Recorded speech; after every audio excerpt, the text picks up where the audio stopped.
প্রিয় চাকরি প্রত্যাশী ভাই ও বোনেরা, 4 মে 2024 পল্লী বিদ্যুৎ বোর্ডের মিটার রিডার কাম মেসেঞ্জার পদের 80টি প্রশ্নের সমাধান নিয়ে আজকে আমরা ক্লাসটি সাজিয়েছি।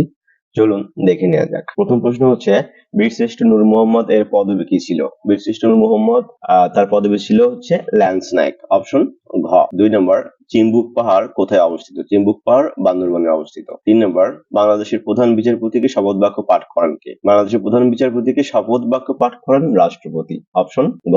4 নম্বর, বাংলাদেশের পূর্ব সীমারেখায় অবস্থিত কোন দুটি দেশ? ভারত এবং মায়ানমার। 5 নম্বর হচ্ছে, বাংলাদেশ নিচের কোন সংস্থার সদস্য? বাংলাদেশ নিচে অপশনগুলোর ভিতরে WTO বা ওয়ার্ল্ড ট্রেড অর্গানাইজেশন এটার সদস্য। 6 নম্বর, কোন সংস্থাটি বিদ্যুৎ উৎপাদন কিংবা বিতরণের কাজে জড়িত নয়? BJRI।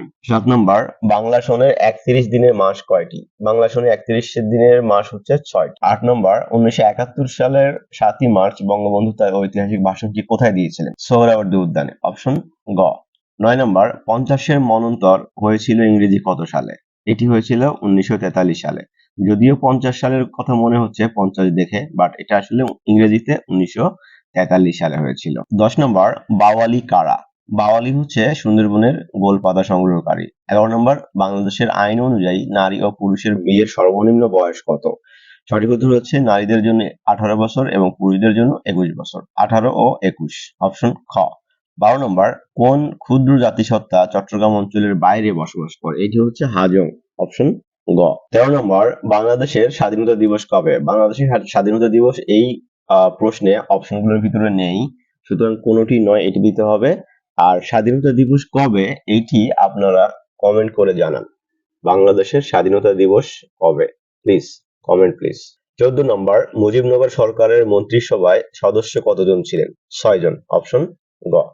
15 নম্বর, বীরশ্রেষ্ঠ ক্যাপ্টেন মহিউদ্দিন জাহাঙ্গীর কোথায় জন্মগ্রহণ করেন? বরিশাল, অপশন ক। 16 নম্বর, রূপপুর পারমাণবিক বিদ্যুৎ কেন্দ্র কোন দেশের সহায়তায় তৈরি হচ্ছে? এটি সহায়তায় তৈরি হচ্ছে যে দেশটির, সেটি হচ্ছে রাশিয়া, অপশন খ। 17 নম্বর, মুক্তিযুদ্ধের সময় যৌথ বাহিনী গঠিত হয়েছিল কবে? এটি গঠিত হয়েছিল অপশন ক, যেটি রয়েছে 21 নভেম্বর 1971। স্বাধীনতা যুদ্ধে সর্বশেষ শত্রুমুক্ত জেলা কোনটি? অবশ্যই ঢাকা, অপশন খ। 19 নম্বর, বঙ্গবন্ধু শেখ মুজিবুর রহমান কত সালে জন্মগ্রহণ করেন? বঙ্গবন্ধু শেখ মুজিবুর রহমান জন্মগ্রহণ করেন 1920 সালে, অপশন খ।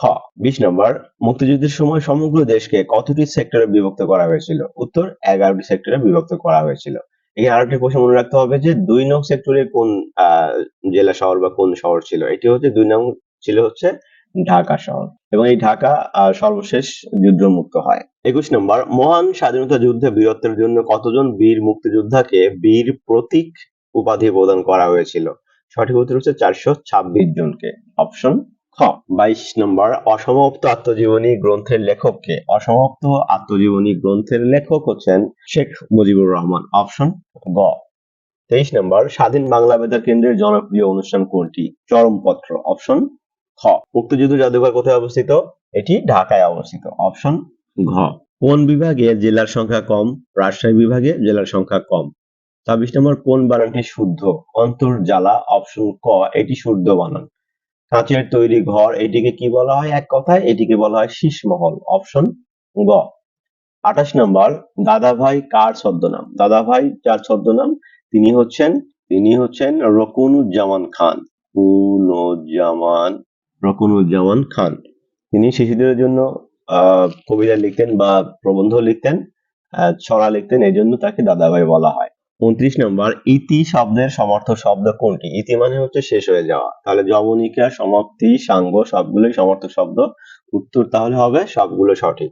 30 নম্বর, অনুরক্ত শব্দের বিপরীত শব্দ কোনটি? অনুরক্ত শব্দের বিপরীত শব্দ হচ্ছে বিরক্ত, অপশন গ। 31 নম্বর, কপল ভাসিয়া গেল নয়নের জলে। বাক্যে কপল মানে হচ্ছে গাল, কোন কারকে কোন বিভক্তি? কপল শব্দটি এখানে এটি কর্মকারকে শূন্য বিভক্তি, অপশন গ। 32 নম্বর, ঘোড়ার কামড় বাগধারাটির অর্থ কি? ঘোড়ার কামড় বাগধারাটির অর্থ হচ্ছে দৃঢ় পণ করা, দৃঢ়ভাবে কোনো কিছুতে সংকল্প করা বা পণ করা, অপশন গ। 33 নম্বর, রক্তষ্ঠ শব্দের সন্ধি বিচ্ছেদ কোনটি? রক্ত যোগ ওষ্ঠ, অপশন খ। সাম্যবাদী কাব্যগ্রন্থের লেখক কে? কাজী নজরুল ইসলাম, অপশন খ। রূপসী বাংলা কার লেখা কাব্যগ্রন্থ? রূপসী বাংলা এটি জীবনানন্দ দাশের রচিত একটি কাব্যগ্রন্থ।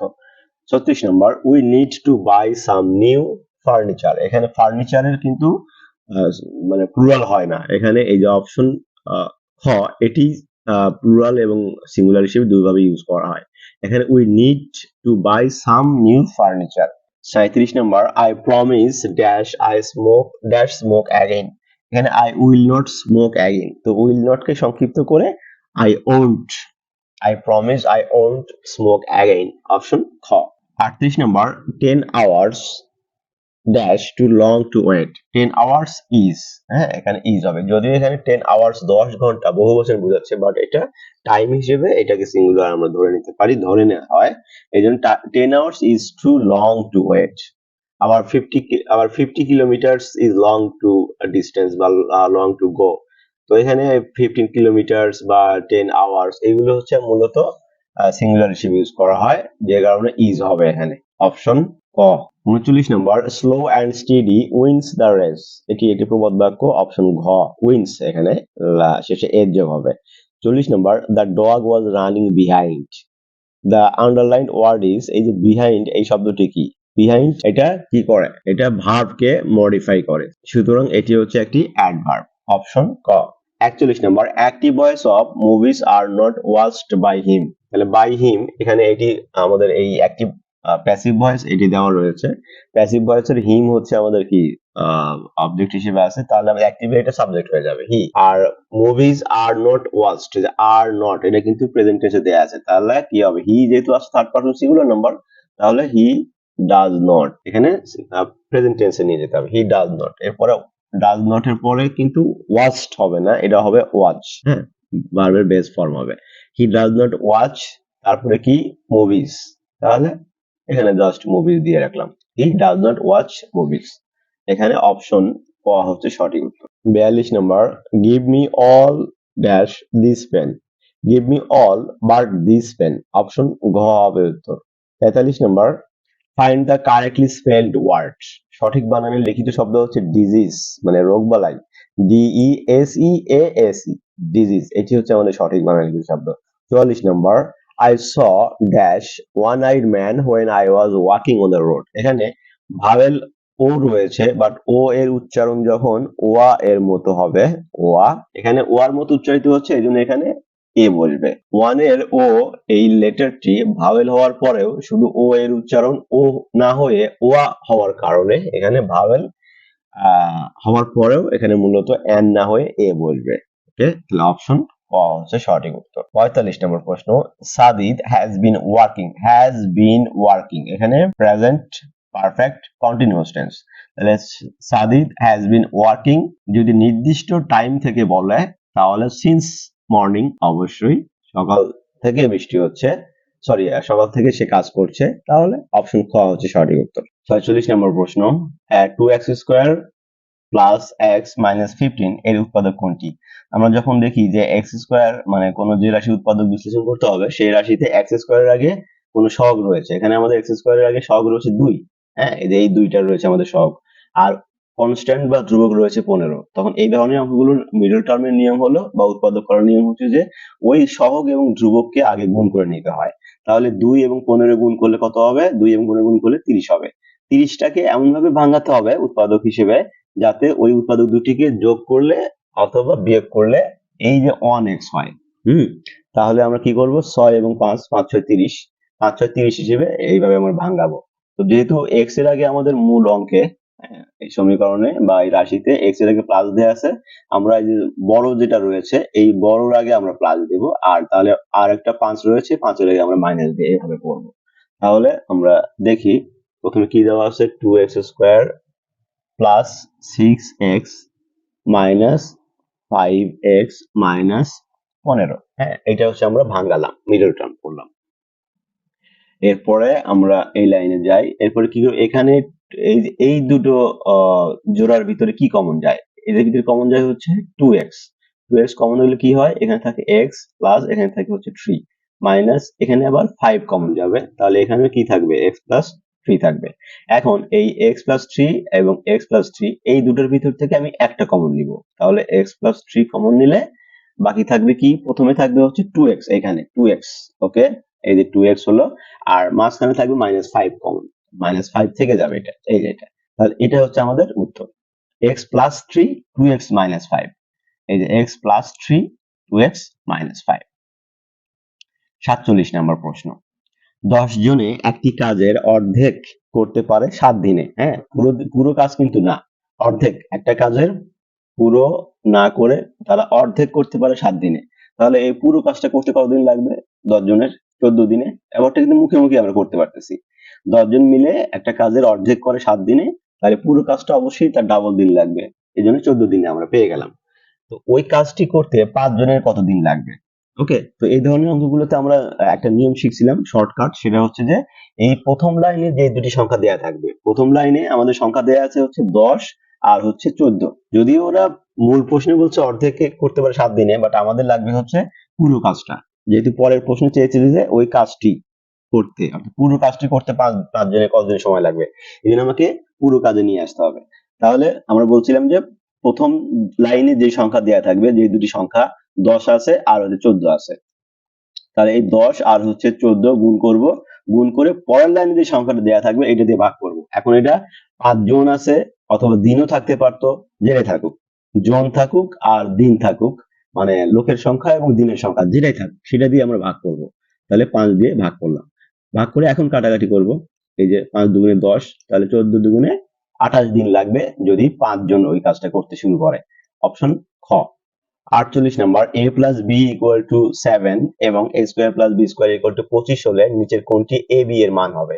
এখানে দেখেন a plus B equal to 7, তার মানে a plus B equal to 7 এটা কত ভাবে হতে পারে? এটা কত ভাবে হতে পারে? 1 যোগ 6 ইকুয়াল টু 7 এভাবে হতে পারে, 2 যোগ 5 ইকুয়াল টু 7 এভাবে হতে, মানে a আর b এর মান যোগ করে 7 করতে হবে। তারপর 3 যোগ 4 ইকুয়াল টু 7 এভাবে হতে পারে। এরপরে আর কোনো কিছু নাই। এই তিনটাই। এরপরে আবার বলছে যে এবং a square plus b square equal to 25, অর্থাৎ এই যে 1 এবং 6, 2 এবং 5, 3 এবং 4 এগুলোকে বর্গ করে যোগ করে, যে বর্গ করে যোগ করলে আবার 25 হবে। এই তিনটি জোড়ার ভিতরে একমাত্র 3 স্কয়ার যোগ 4 স্কয়ার এইটা করলে একমাত্র 25 হয়। কারণ হচ্ছে 3 স্কয়ার মানে হচ্ছে 9 আর 4 4 হচ্ছে 16 ইকুয়াল টু 25 হয়ে যাচ্ছে। অর্থাৎ আমরা পাচ্ছি হচ্ছে a এর মান 3 আর b এর মান হচ্ছে 4। ওকে, a এর মান 3, b এর মান হচ্ছে 4। এখন কি বলছে a b এর মান কত, অর্থাৎ a আর b গুণ করতে হবে। তাহলে a আর b গুণ করলে কত হবে? a আর b গুণ করলে 3 4 12 ইকুয়াল টু 12, এটা হচ্ছে আমাদের উত্তর। ক। 49 নম্বর প্রশ্ন, 1050 টাকার 8% সমান কত? তাহলে এখানেই আমরা করতে পারি 1050 টাকার 8%, 8% মানে হচ্ছে 8/100, 8% পার্সেন্ট মানে আমরা 8/100, 5% মানে 5/100 এইভাবে লিখতে পারি। পার্সেন্ট মানে নিচে 100 ভাগ হয়ে যাবে, তাহলে এই শূন্য আর এই শূন্য কাটা যাবে। ওকে, এবার 5 দিয়ে আমি 10 কে কাটবো 2, 5 দিয়ে এই কি বলে 105 কে কাটলে কত হবে? 21, এবং এই 2 দিয়ে আবার 8 কে কাটবো 4, তাহলে 21 4 কত হবে? 84। 84 টাকা হচ্ছে আমাদের সঠিক উত্তর। অপশন ক হচ্ছে সঠিক উত্তর। 50 নম্বর, একজন কর্মচারীর বেতন 20% বৃদ্ধির পর সাপ্তাহিক 180 টাকা পেল, এর আগের সাপ্তাহিক বেতন কত ছিল? ওকে, আমরা ধরি যে পূর্বে ছিল হচ্ছে x টাকা বেতন, পূর্বে তার বেতন ছিল x টাকা, তাহলে বর্তমানে সে মানে 20% বৃদ্ধি পেয়েছে বেতন, এবং বৃদ্ধি পাওয়ার পরে সে 180 টাকা পাইছে সপ্তাহে। ওকে, এখন আমরা তাহলে প্রশ্ন মতে কি লিখতে পারি? প্রশ্ন মতে এই হচ্ছে পূর্বের টাকা প্লাস এই টাকার 20% বাড়ছে, পূর্বের টাকা প্লাস 20% বাড়ছে, তাহলে x এর 20% এটা কি যোগ হলো, মানে পূর্বের বেতন প্লাস এখন বাড়তি বেতন যোগ করার পরে সে কত পেল? সে পেল হচ্ছে কত? 180 টাকা। ওকে, বা x প্লাস এখানে কি হবে? এটা হবে 20x ডিভাইডেড 100। 20% মানে 20/100, আর x তো গুণ আকারে আছে, ইকুয়াল টু কত হবে? 180। আচ্ছা, আমরা এই দিকে যাই, 20 এবং 100 এটা কাটাকাটি করা যায়, তাহলে এটা কি হবে? 5 হবে। তাহলে যেটা হলো যে বা এক্স প্লাস উপরে কি থাকলো, উপরে থাকলো এক্স ডিভাইডেড নিচে হচ্ছে 5 ইকুয়াল টু 180। বাংলা ইংরেজি মিক্স করে লিখতেছি আমি। বা এবার কি হবে 5x plus x equal to 5 দিয়ে আমি কি করলাম, লসাগু করলাম, লসাগু করে উপরে আমি গুণ করে এটা 5x প্লাস এক্স হলো। এবার 5 দিয়ে সরাসরি 180 কে গুণ করে দেবো, তাহলে 5 কত হবে, 5 90 আর একটা শূন্য তো আগে থেকে আছে। বা এবার কি হবে এখানে 6x ইকুয়াল টু 900, অর্থাৎ x ইকুয়াল টু কত হবে 6 15 90 15 আর একটা শূন্য। হ্যাঁ, তাহলে পূর্বে বেতন ছিল মূলত তার 150 টাকা। অপশন ক হচ্ছে আমাদের সঠিক উত্তর। 51 নম্বর, পিতা ও পুত্রের বর্তমান বয়স একত্রে 80 বছর। 4 বছর পূর্বে পিতার বয়স পুত্রের বয়সের 5 গুণ ছিল, তাদের বর্তমান বয়সের অনুপাত কত? বর্তমান বয়সের অনুপাত কত? ওকে, আমরা তাহলে ধরে নেই বছর পূর্বে পুত্রের বয়স হচ্ছে x বছর এবং 4 বছর পূর্বে পিতার বয়স, হ্যাঁ পিতার বয়স হচ্ছে তাহলে কত হবে, 5 গুণ ছিল, তাহলে 5x বছর। আচ্ছা, আমরা প্রশ্ন মতে A T Q according to the question কি হবে, তাহলে এটা কিন্তু এক্স ছিল হচ্ছে 4 বছর পূর্বে, তাহলে বর্তমানে এসে কত হবে, বর্তমানে হবে এক্স প্লাস 4, এটা হচ্ছে পুত্রের বর্তমান বয়স, এক্স এর সাথে 4 যোগ হলো প্লাস 5x প্লাস 4, হ্যাঁ এটা হচ্ছে পিতার বর্তমান বয়স ইকুয়াল টু কত হবে 80 বছর। তাদের বর্তমান বয়স বলে দেওয়া আছে যে দুজনের একত্রে বর্তমান বয়স হচ্ছে 80 বছর। তাহলে আমরা কি করব, 6x ইকুয়াল টু 80 মাইনাস 8, বা 6x ইকুয়াল টু কত হবে, এটা 72, অর্থাৎ x ইকুয়াল টু 12, অর্থাৎ x এই যে 12টা পেলাম, এই 12 কিন্তু এটা 4 বছর পূর্বে পুত্রের বয়স, তাহলে 4 বছর পরে এসে পুত্রের বয়স কত হবে, অতএব বর্তমানে পুত্রের বয়স কত হবে 12 যোগ 4, এই 4 কেন, এই 4 হলো বর্তমানে এসে 4 বছর বাড়বে, তাহলে 16 বছর। আর পিতা হবে কত, 5 গুণের চেয়ে 4 বেশি, তাহলে 5 12 60, এই যে 12 5 গুণন 12 যোগ হচ্ছে 60, তাহলে কত হবে 64। তাহলে এই 64 এবং 16 এই দুটো হচ্ছে পিতা এবং পুত্রের বয়স। তো বলছে যে বয়সের অনুপাত কত, এখানে অনুপাত হতে হতো যে 4:1, হ্যাঁ এই যে 64:16, তার মানে এটা 4 16 64, 4:1 এইটা হওয়া লাগতো প্রশ্নের অপশন গুলোর ভিতরে, কিন্তু এখানে অপশন না দিয়ে সরাসরি 64:16 দেয়া আছে, আমাদের এটাই অ্যান্সার অপশন ক। অনুপাত চেয়েছে, অনুপাতের লেখার নিয়ম হচ্ছে যে অনুপাতের ভিতরে যদি কোনো সংখ্যা দিয়ে ভাগ দেওয়া যায় দুটো রাশিকেই, মানে পরপদ এবং উত্তরপদ, তাহলে ভাগ দিয়ে ছোট আকারে লিখতে হয়, এটা হচ্ছে অনুপাত লেখার নিয়ম। বাট এখানে এরা লেখেনি, জাস্ট সরাসরি যেই মূল সংখ্যাটা সেটাই বসিয়ে দিয়েছে, হ্যাঁ বাট এটাও একটা অনুপাত। অপশন ক। 52 নম্বর, 60 জন ছাত্রের মধ্যে 42 জন ছাত্র ফেল করছে, পাশের হার কত? করছে ফেল কিন্তু চাইছে হচ্ছে পাশের হার, তাহলে 60 জনের 60 এর 42 জন হচ্ছে 42 জন ফেল, 60 এর মধ্যে ফেল, হ্যাঁ 60 এর মধ্যে ফেল 42 জন, একের মধ্যে কত আর 100 এর মধ্যে কত, তাহলে কত, একের মধ্যে হবে কত 42 ভাগ 60, আর 100 এর মধ্যে হবে 42 গুণন 100 ডিভাইডেড হচ্ছে 60, এই শূন্য দিয়ে এই শূন্য কাটা, 6 দিয়ে 42 কে কাটবো 7, তাহলে কি হবে 7 10 70, এই 70 জন হচ্ছে কি, সরি 70% হচ্ছে ফেল, 70% ফেল, আর চাইছে পাশের হার, তাহলে পাশের হার অবশ্যই 100 থেকে এই 70% বাদ দিতে হবে, হ্যাঁ বাদ দিলে কি হবে 30%, অপশন গ। 53 নম্বর কি বলছে, যে 60 লিটার কেরোসিন ও পেট্রোলের মিশ্রণের অনুপাত 7:3, অর্থাৎ এই 60 লিটার টোটাল মানে মিশ্রণের অনুপাত, যেখানে কেরোসিন এবং পেট্রোল মিশানো আছে, তো এই মিশ্রণের ভিতরে কেরোসিন ইজ টু পেট্রোল হচ্ছে, কেরোসিন হচ্ছে কত 7 ইজ টু পেট্রোল হচ্ছে 3, এটা হচ্ছে প্রশ্নে বলা আছে যে কেরোসিন হচ্ছে 7 আর পেট্রোল হচ্ছে 3। এখন ওই মিশ্রণে আর কত লিটার পেট্রোল মিশালে অনুপাত 3:7 হবে, অর্থাৎ অনুপাতটা কিন্তু পুরো চেঞ্জ হয়ে যাচ্ছে, উল্টো হয়ে যাচ্ছে। তাহলে এখানে আমি খুব শর্টের নিয়মটা করার চেষ্টা করছি, দেখেন বুঝতে পারবেন আপনারা যে আমাকে এই অনুপাতকে কিভাবে করা হয়, একটা পূর্ণ সংখ্যাকে আপনার হচ্ছে একই সংখ্যা দিয়ে ভাগ করে, পূর্বপদ এবং উত্তরপদকে একই সংখ্যা দিয়ে ভাগ করে কিন্তু অনুপাত বানানো হয়। তাহলে 7 এবং 3 কে আমার মানে গুণ করে মিলাতে হবে, তাহলে আমরা কি করব 6 দিয়ে যদি গুণ করি, তাহলে 6 7 42 ইস টু এখানে 3 6 18, হ্যাঁ আমি উভয় যে অনুপাতের যে পদ আছে সেই পদকে আমি 6 দিয়ে গুণ করলাম। এখন দেখেন এই যে 42 আর 18 যোগ করলে কিন্তু 60 হয়, অর্থাৎ এই 60 লিটারের ভিতরে 42 লিটার হচ্ছে কেরোসিন, হ্যাঁ 42 লিটার হচ্ছে কেরোসিন আর পেট্রোল হচ্ছে 18 লিটার। ওকে, এখন পরের লাইনে কি বলছে যে ওই মিশ্রণে আর কত লিটার পেট্রোল মিশালে। এখানে ধরলাম যে আমরা পেট্রোল মিশাবো হচ্ছে কত, পেট্রোল মিশাবো হচ্ছে এক্স লিটার। ওকে, তো এক্স লিটার যদি পেট্রোল মিশাই তখন এর অনুপাতটা মানে সংখ্যাটা হবে কি, অনুপাতটা এরকম হবে 42:18 যোগ এক্স।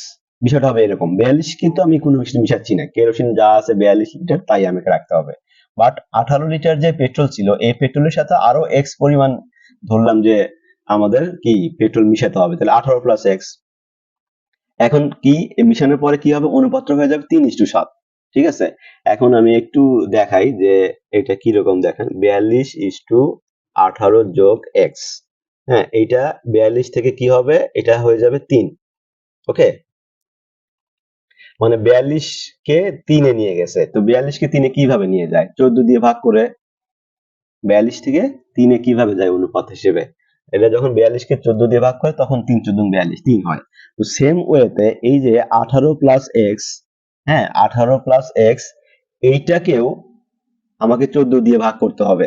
অনুপাতের নিয়মই এটা যে একই সংখ্যা দিয়ে পূর্ব পদ এবং পরের পদকে ভাগ করতে হয় বা গুণ করতে হয়।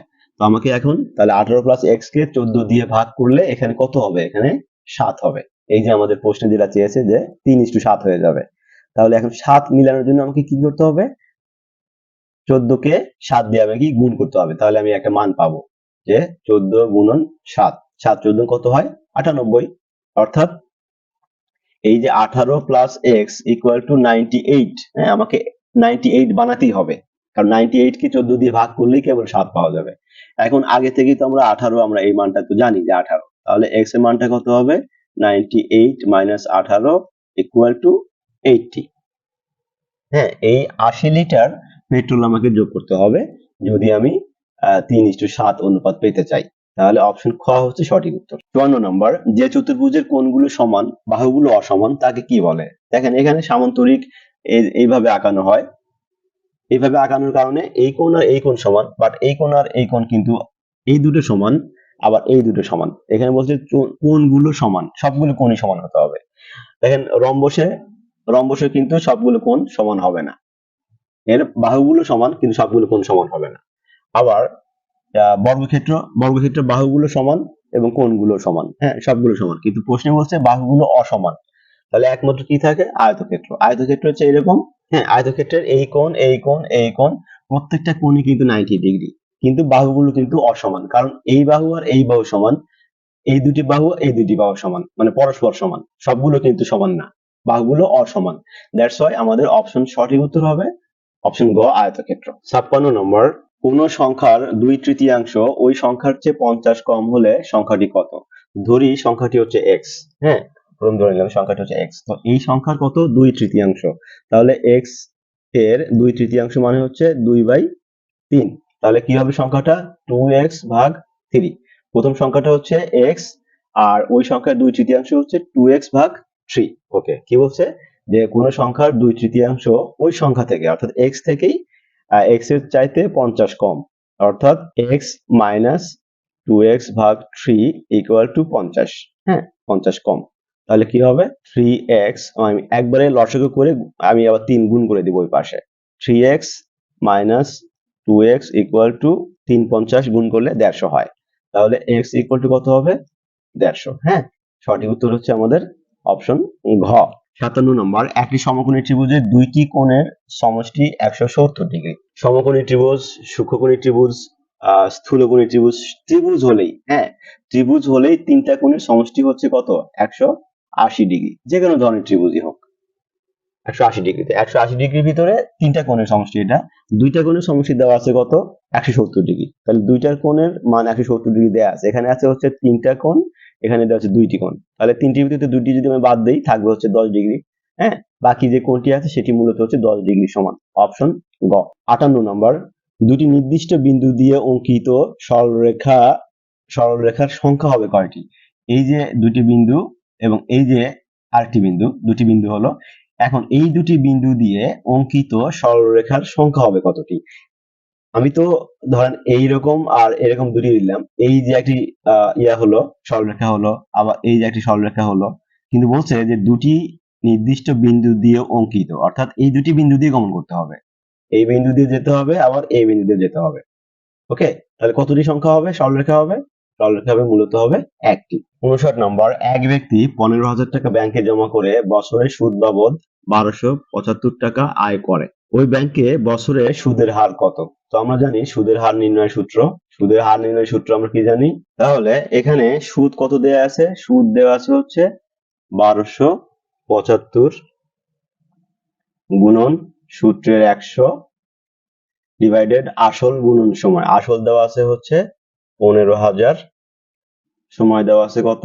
ওই ব্যাংকে বছরে সুদের হার, অর্থাৎ বছরে বলতে 1 বছরে, তাহলে 1 বছর, সময় হচ্ছে 1 বছর। তাহলে এই যে আমরা 2 শূন্য আর এই 2 শূন্য কেটে দিলাম। ওকে, তাহলে নিচে কি থাকবে? নিচে থাকবে হচ্ছে 150। আমরা একটু অন্য জায়গায় করি, যেহেতু জায়গা এখানে শর্ট। তাহলে উপরে হচ্ছে কত? 1275, নিচে হচ্ছে 150। 5 দিয়ে কাটবো আমরা, তাহলে এটা হবে কত? 5 30। আর এটাকে কাটবো আমরা, তাহলে কত হবে? 5 দুগুণে 10, বাঁচবে 2, 27, 5 5 25, বাঁচবে আবারও 2, 25। এটা, হ্যাঁ। এবার 5 দিয়ে আমি এটাকে কাটবো, 5 6 30, 5 দিয়ে এটাকে কাটলে 5 5 25, আর হচ্ছে 5 ওকে 5। এখন এই যে 51 ভাগ হচ্ছে 6, এটা কি করব? ভাগ করব। তাহলে কত হবে? 6 8 48, 6 9 54, তাহলে কত হবে? 8, 6 8 48, বাঁচবে হচ্ছে কত? 3। 3 এরপরে যদি শূন্য নিয়ে আসি তাহলে 30 হবে, 5 6 30, হ্যাঁ। 8.5, আর 8.5%, যেহেতু হার চেয়েছে, হ্যাঁ, 8.5। অপশন ঘ হচ্ছে সঠিক উত্তর। 60 number, a minus b equal to 4 এবং ab equal to কত? 20 হয়, তাহলে a কিউব মাইনাস b কিউবের মান কত? দেখেন a minus b equal to 4, আবার ab equal to 20। আমরা সূত্রটা কি জানি? a minus b whole cube plus 3ab into a minus B, হ্যাঁ, আমরা এইটার সরাসরি সূত্র জানি। এখন আমরা মানগুলো বসাবো। a minus B whole cube মানে a মাইনাস বি এর মান দেওয়া আছে 4 কিউব প্লাস 3 ইন্টু a বির মান দেওয়া আছে 20 ইন্টু a মাইনাস বির মান দেওয়া আছে 4, তাহলে কত হবে? 4 16, এটা হচ্ছে 64, প্লাস এটা কত হবে? 4 20 80, আর হচ্ছে 3 8 24, তাহলে 240। 240 আর 64 যোগ করলে কত হবে? 304। অপশন ঘ হচ্ছে, সরি, অপশন গ হচ্ছে সঠিক উত্তর। আমরা এই অঙ্কটা দুইটা নিয়মে করতে পারি। এর মধ্যে সবচেয়ে সহজ যে নিয়মটা সেটা আমি আপনাদেরকে বলছি। সেটা হচ্ছে কি, যে বলা হচ্ছে যে একটি ট্রেন এখানে ঘন্টায় যদিও বলে নাই, এখানে আসলে বলে দিতে হবে যে এটি মূলত হচ্ছে ঘন্টায় বেগ দেওয়া আছে। হ্যাঁ, ট্রেনের গতিবেগটা মূলত ঘন্টায় দেয়া থাকে প্রশ্নে। একটি ট্রেন ঘন্টায় 48 কিলোমিটার বেগে চলে। তার মানে হচ্ছে 48 কিলোমিটার বেগে কি এক ঘন্টায় যায় হচ্ছে 48 কিলোমিটার। তাহলে আমরা এটাকে যদি এভাবে বের করি যে 1 ঘন্টায় যায় 48 কিলোমিটার, আমি 30 সেকেন্ডে কত যাবে সেটা আমি বের করব। আমরা জানি, এখানে আমরা একটু লিখে নিই যে আমরা জানি 1 ঘন্টা সমান হচ্ছে 60 গুণন 60 ইকুয়াল টু 3600 সেকেন্ড। হ্যাঁ, আমরা একটু লিখে নিলাম। এবং 1 কিলোমিটার সমান 1000 মিটার, এবং 1 কিলোমিটার সমান হচ্ছে 1000 মিটার। ওকে, এখন আমরা যেটা করব, ঐকিক নিয়মে অঙ্কটা আমরা করব। সেটা কি, আমরা একটু এইখানে এদিকে আসি। সেটা হচ্ছে যে 3600 সেকেন্ড, হ্যাঁ, 3600 সেকেন্ডে কত কিলোমিটার যায়? 48 কিলোমিটার। তো এখানে দেখেন, এই যে 3600 সেকেন্ডে যায় হচ্ছে 48 কিলোমিটার, মানে 48,000 মিটার। হ্যাঁ, 48,000 মিটার যায়। আমি এটা কেন করতেছি? কারণ আমি 30 সেকেন্ডে, এই ট্রেনটা যেহেতু বলছে যে 30 সেকেন্ডে প্ল্যাটফর্ম অতিক্রম করে যায়, দ্যাট মিনস এই 30 সেকেন্ডে প্ল্যাটফর্মের দৈর্ঘ্য অতিক্রম করে প্লাস ওই ট্রেনের দৈর্ঘ্য অতিক্রম করে। অর্থাৎ 30 সেকেন্ডে প্ল্যাটফর্ম এবং ট্রেনের দৈর্ঘ্য, এই দুইটা সম্মিলিত দৈর্ঘ্য যেটা, সেটা অতিক্রম করে ফেলে। তো আমরা ওই 30 সেকেন্ডে কত দূরত্ব অতিক্রম করে সেটা আমরা আগে বের করব। হ্যাঁ, বের করার পরে লাস্টে আমরা এই 220টা যেটা দেয়া আছে প্ল্যাটফর্মের দৈর্ঘ্য, ওইটা বাদ দিয়ে দিব। বাদ দিলে ট্রেনের দৈর্ঘ্য বের হয়ে যাবে। আচ্ছা, অতএব 1 সেকেন্ডে যাবে কত?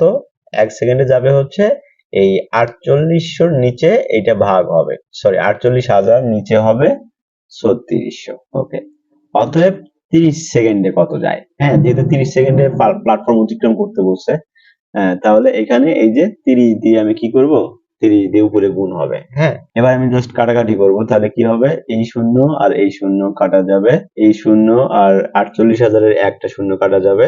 এরপরে কি হবে, 3 দিয়ে আমি 36 কে কাটবো, 12। এবার 12 দিয়ে এই 4,800 কে কাটবো, তাহলে কত হবে, 4 12 48 না, তাহলে 4 12 48 আর দুইটা শূন্য হবে। হ্যাঁ, অর্থাৎ এখানে আমরা পাচ্ছি যে 30 সেকেন্ডে সে 400 মিটার দূরত্ব অতিক্রম করে। ওকে, এখন 30 সেকেন্ডে 400 মিটার দূরত্ব অতিক্রম করে। এই 400 মিটারের মধ্যে কিন্তু ট্রেনের দৈর্ঘ্য আছে, আবার প্ল্যাটফর্মের দৈর্ঘ্য আছে।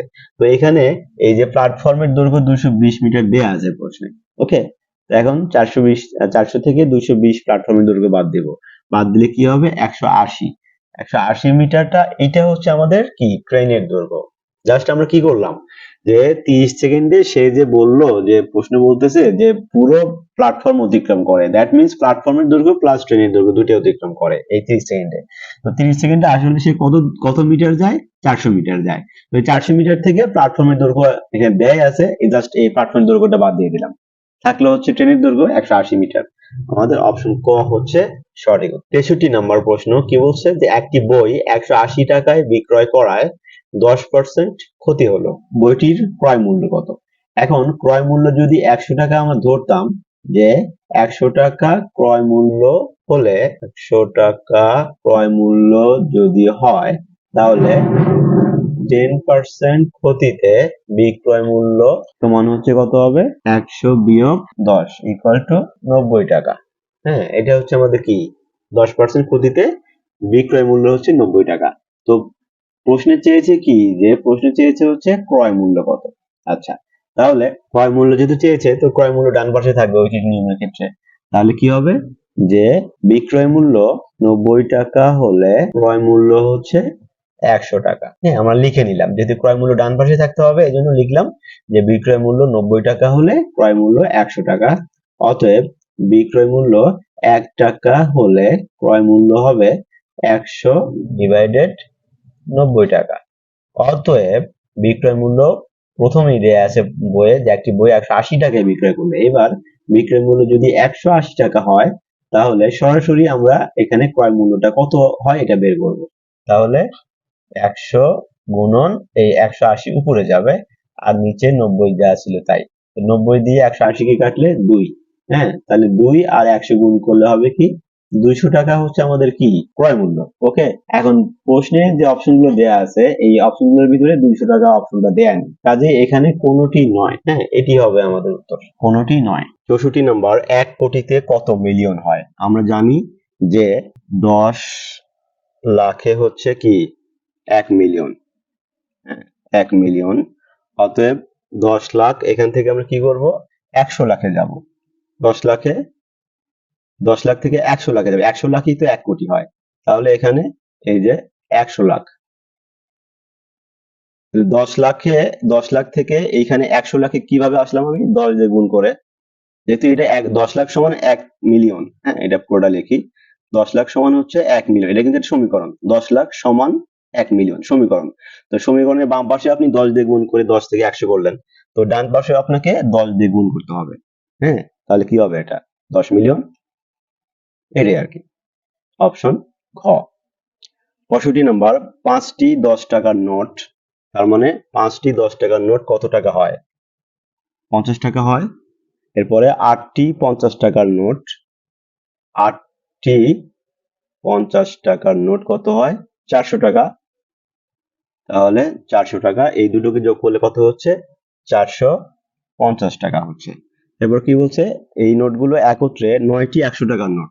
এখন 9টি 100 টাকার নোট, তাহলে 9 গুণন 100 ইকুয়াল টু কত হচ্ছে? 900 টাকা। হ্যাঁ, 900 টাকা হচ্ছে। এখন বলছে যে এই 900 টাকার কত অংশ হচ্ছে আগের 450 টাকা। এই 450 টাকা 900 টাকার কত অংশ? তাহলে আমরা কিভাবে এটা বের করি, যে 450 ডিভাইডেড হচ্ছে 900, তাহলে কত হবে? এটা সরাসরি দুইবার কাটে, তাহলে এটা কি 1/2 হবে না? জাস্ট এটাই আর কি, 1/2%। কত অংশ? হাফ অংশ এটা। 66 নম্বর প্রশ্ন, একটি ত্রিভুজের দুইটি কোণের মান 45 ডিগ্রি ও 60 ডিগ্রি হলে ত্রিভুজের অপর কোণের মান কত? ওই সেম আরেকটা প্রশ্ন আসছে সমকোণী ত্রিভুজের, এইটা আর এটা একই, যে ত্রিভুজের যে কোনো দুটি কোণের মান দেয়া আছে। হ্যাঁ, ওটা আগের আগের প্রশ্নে আমরা দেখেছি যোগ করে দেওয়া ছিল, এবার যোগ করে দেওয়া নেই, জাস্ট আলাদা আলাদা করে দেওয়া আছে। তাহলে 45 আর হচ্ছে 60, এটা যোগ করবো, যোগ করলে কত হবে? 5 আর হচ্ছে 6 4 10, 105 ডিগ্রি আমরা দুইটার মান পেয়েছি। তাহলে আরেকটা মান কত হবে? 180 ডিগ্রি থেকে এটা বাদ যাবে। হ্যাঁ, 105 ডিগ্রি বাদ যাবে, তাহলে কত হবে? 75 ডিগ্রি। ওকে, অপশন ঘ। 67 নম্বর হচ্ছে 0.2 0.02 0.002 গুণ করলে কত হবে? আমরা আগে পূর্ণ সংখ্যাগুলো গুণ করব। 2 2 2, তাহলে 2 দুগুণে 4 দুগুণে 8। ওকে, এবার দশমিক আছে কয় ঘর বামে? এখানে আছে 3 ঘর, এখানে আছে 2 ঘর, এখানে আছে 1 ঘর, তাহলে 3 2 এ 5 আর 6 ঘর বামে আসবে। তাহলে দেখি আমরা কোথায় আছে, মূলত এটা হবে কিনা দেখি আগে। ক নাম্বার অপশন দেখি, এটা 6 ঘর বামে যাবে, কিন্তু 1 ঘর 2 ঘর 3 ঘর 4 ঘর 5 ঘর 6 ঘর। হ্যাঁ, এটাই অপশন ক হচ্ছে আমাদের সঠিক উত্তর। 68 নম্বর অঙ্ক, এখানে a plus B plus C equal to 0 এবং হলে a cube plus B cube plus C কিউবের মান কত? আচ্ছা, আমাদের এই সূত্রটা অনেকেরই মনে থাকে না, আমার নিজেরও একটু মাঝে মধ্যে ভুলে যাই। সূত্রটা হচ্ছে কি, এই যে a cube plus B cube plus C কিউবের সূত্রটা একটু মনে রাখতে হবে। সেটা হচ্ছে কি, যে a cube plus B cube plus C cube minus 3abc। হ্যাঁ, এটা মনে রাখতে হবে, a cube plus B cube plus C cube minus 3abc equal to a plus B plus C into a square plus B square plus C square minus ab minus BC minus C. এইটা হচ্ছে সূত্র, main সূত্র। ওকে, তো এখন কি বলছে যে a plus B plus C equal to 0। এখন এই যে a plus B plus C, এটার মান 0 মানে কি, এখানে a plus B plus C তো পরের এই পুরো রাশিটার সাথে কিন্তু গুণ আকারে আছে। তো গুণ আকারে থাকলে একটা রাশির মান যদি 0 হয়, তাহলে পুরো রাশিটাই কিন্তু 0 হয়ে যায়। তার মানে হচ্ছে যে a cube plus B cube plus C cube minus 3abc equal to, এটা 0 হয়ে যাবে, পুরোটাই 0 হয়ে যাবে। তো এখন কি বলছে যে a cube plus B cube plus C কিউবের মান কত? তো এখন জাস্ট এই যে মাইনাস 3abc আছে, এটাই জাস্ট পক্ষান্তর করে ওই পাশে দিয়ে দিব। তাহলে কি হবে? a cube plus B cube plus C cube equal to, এখানে 3abc মাইনাস ছিল বাম পাশে, আমি পক্ষান্তর করলে কি হয়ে যাবে? 3abc প্লাস হয়ে যাবে। তো এই যে এটাই আমাদের অ্যান্সার। হ্যাঁ, এই 3abc এটাই অ্যান্সার। অপশন খ এ দেয়া রয়েছে আমাদের সঠিক। ওকে, এবার 69 নম্বর প্রশ্ন, পিতা ও মাতার বয়সের গড় 45 বছর। পিতা এবং মাতা দুজন দেওয়া আছে, তাহলে 45 কে 2 দিয়ে গুণ করলে সমষ্টি পাওয়া যাবে দুজনের। পিতা এবং মাতা দুজনের সমষ্টি হচ্ছে 90 বছর। আবার কি বলছে, পিতা মাতা ও পুত্রের বয়স, তার মানে এবার 3 জন। তাহলে কি 3 জনের বয়সে গড় দেওয়া আছে কত? 36। তাহলে এই যে 36 গুণন এবার 3 জন হবে, পিতা মাতা এবং পুত্র 3 জন। তাহলে গুণ করলে কত হবে? 318, হাতে আমার 1, 3 থেকে 9 আর 1 10। ওকে, তাহলে এই 108 এর ভিতরে আছে 3 জনের বয়স, আর 90 এর ভিতরে আছে 2 জনের বয়স।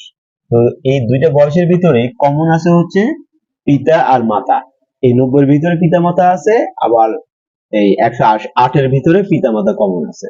তো প্রশ্নে চেয়েছে কি, পুত্রের বয়স কত? তাহলে এই যে 108 থেকে আমি 90টা মাইনাস করব। হ্যাঁ, মাইনাস করলে কি হবে? পিতা আর মাতা যেটা উভয়ের মধ্যে আছে ওটা বাদ যাবে, বাদ গিয়ে থাকবে হচ্ছে শুধু পুত্রের বয়স, সেটা হচ্ছে কত? 8। এই 18 অপশন ঘ, এটি হচ্ছে আমাদের সঠিক উত্তর। 70 নম্বর প্রশ্ন, 2x প্লাস y দেওয়া আছে, 2x plus y equal to হচ্ছে 12। এরপরে কি বলছে, x ইকুয়াল টু 3 হলে, তো আমি x এর মানটাকে 3 বসায় দিই, তাহলে কি হবে? x এর মান 3 বসালে 2 into 3 plus y equal to 12, বা y ইকুয়াল টু 12 থেকে 3 দুগুণে 6 হবে। হ্যাঁ, এই পাশে 3 দুগুণে 6, ওই পাশে নিয়ে গেলে 12 থেকে 6 বাদ যাবে, তাহলে থাকবে হলো 6। তার মানে x এর মান হচ্ছে 3 আর y এর মান হচ্ছে 6। তো কোশ্চেন চেয়েছে x মাইনাস y, তার মানে হচ্ছে এই যে x মাইনাস y। হ্যাঁ, এটা চেয়েছে, তাহলে x এর মান হচ্ছে কত? 3 মাইনাস y এর মান হচ্ছে কত? 6। তাহলে 3 থেকে 6 বাদ দিতে হবে। হ্যাঁ, 3 থেকে 6 বাদ দিলে কি হবে? মাইনাস 3 হবে। ওকে, এটা আমাদের অ্যান্সার। অপশন ঘ হচ্ছে আমাদের সঠিক উত্তর। 71 নম্বর, জাপানের পতাকার রং কি? জাপানের পতাকার রং বাংলাদেশের পতাকার রঙের মতোই সেম, শুধুমাত্র পার্থক্য হচ্ছে আমাদের রয়েছে সবুজ, লাল, আর ওদের রয়েছে সাদা এবং লাল। অপশন ঘ। 72 নম্বর, পারস্যের বর্তমান নাম কি? পারস্যের বর্তমান নাম হচ্ছে ইরান। 73 নম্বর, বাংলাদেশের সীমান্তবর্তী ভারতের রাজ্য 9 কোনটি? আসাম, ত্রিপুরা, মেঘালয়, এই তিনটি বাংলাদেশের সীমান্তবর্তী রাজ্য। একমাত্র বিহার, যেটি বাংলাদেশ থেকে অনেক দূরে, কাজেই এটি বাংলাদেশের সীমান্তবর্তী রাজ্য নয়। বিহার হচ্ছে সঠিক উত্তর। 74 নম্বর, কোন মহাদেশ সবচেয়ে বড়? এশিয়া মহাদেশ সবচেয়ে বড়। ভারতবর্ষে ব্রিটিশ শাসনের অবসান হয় কত সালে? 1947 সালে। অপশন ঘ। 76 নম্বর, সুয়েজ খাল কোথায় অবস্থিত? সুয়েজ খাল মূলত মিশরে অবস্থিত। এটি একটি আন্তর্জাতিক সমুদ্র পরিবহনের যাত্রাপথ। 77 নম্বর, কোন দেশের সমুদ্র বন্দর নেই? সঠিক উত্তর হচ্ছে আফগানিস্তান। 78 নম্বর, স্পেনের রাজধানীর নাম কি? স্পেনের রাজধানীর নাম হচ্ছে মাদ্রিদ। অপশন ঘ। জাতিসংঘ নিরাপত্তা পরিষদের স্থায়ী সদস্য সংখ্যা কতটি? যখন বলবে স্থায়ী সদস্য তখন হয়ে যাবে 5টি, আর যখন বলবে অস্থায়ী সদস্য তখন হয়ে যাবে 10টি, আর যখন বলবে জাতিসংঘ নিরাপত্তা পরিষদের সদস্য কতটি তখন হয়ে যাবে 15টি।